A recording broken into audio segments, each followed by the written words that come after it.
Hallo, heute zeige ich euch, wie man Röstern tut.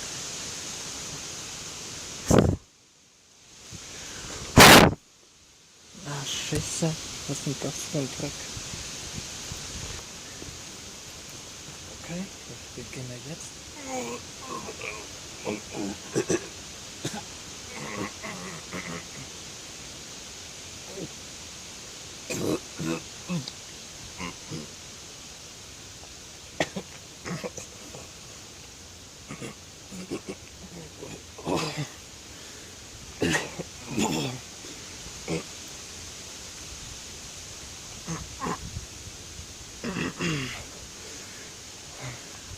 Das war's.